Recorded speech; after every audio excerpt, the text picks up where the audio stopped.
Inside the Parthenon lays one of the most important statues in Greek history. The temple was constructed to become home of the statue of the goddess Athena, which Phidias made out of gold and ivory. The statue was begun in 447 BC and dedicated in 438 BC. It would remain the great city symbol for 1,000 years. The temple was built to measure in order to accommodate the gold and ivory statue of Athena.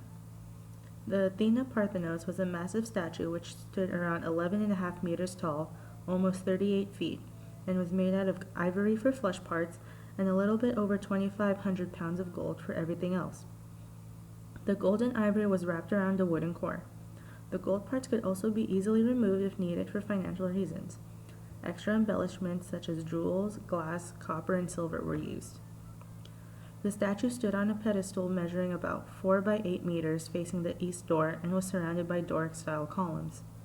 In front of the statue and sunk into the flooring was a large but shallow tank of water. This had the benefit of reflecting light into the chamber and maintaining a moist atmosphere to preserve the ivory. The statue represented Athena standing majestically and fully armed, holding a 6-foot-tall statue of Nike in her hand. She is wearing a peplos, which is tucked into a belt. She holds a large circular shield in her left hand, which rests on the floor.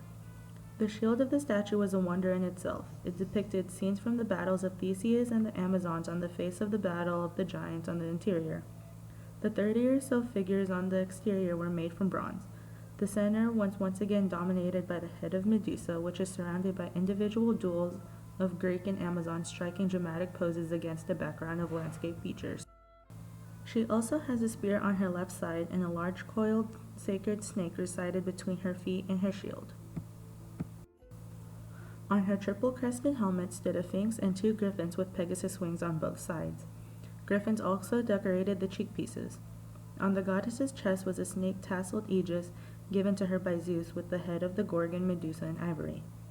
The base of the statue depicted scenes from the birth of Pandora, watched over by the most important gods of Mount Olympus.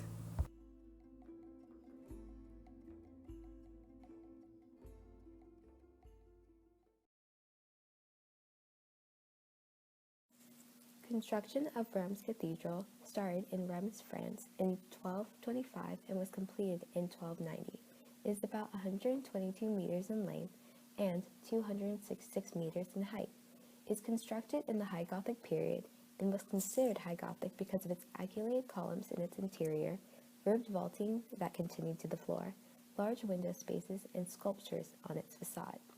It reduces mass and it replaced it with intricate framed voids, which made it seem more high and light. Reims Cathedral is quite similar to Amiens Cathedral. Their facades are quite similar, but Reims takes it a bit further architecturally and sculpturally. Their details are more elaborate in the facade, and the towered windows are elongated and intricately decorated. Pointed arches frame the rose window, and pinnacles over the portals are taller and more elaborate. The biggest difference between the two is that Reims tympana over the doors are stained glass windows instead of stone relief sculptures. Following closely in the High Gothic styling of sculptures, statues and reliefs on the west facade celebrate the Virgin Mary. Above the central gobel is a depiction of Mary being crowned Queen of Heaven. On the Trumu, she takes the role of New Eve in a relief of the original sin. Most of the Job statues in the Annunciation and Visitation show the infancy cycle of the interactions with the angel Gabriel and Mary and her cousin Elizabeth. Sculptures were so intricate it took decades to complete them, and several sculptors often worked in many different styles.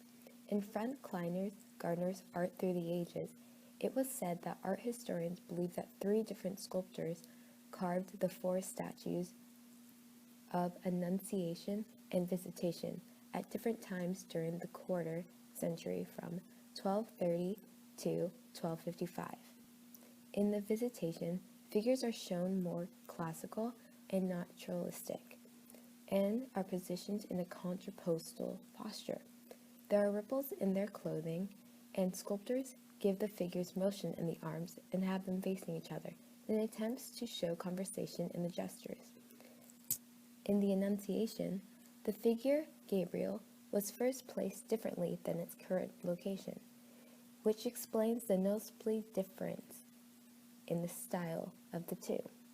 Gabriel is elongated, animated, and has a smile that closely resembles Greek sculptures. Mary is slender and has a non-form-fitting drapery.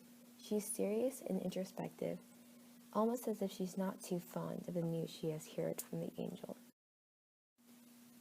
These are only a few things about the major works of the West Facade. There is much more on this facade than I have mentioned. Also, the West Facade of Reims Cathedral is only one part of the magnificent building, and 3 minutes is not enough time to talk about it all. Here are my resources I used to aid myself in looking into the West Facade. Thank you for listening. The end.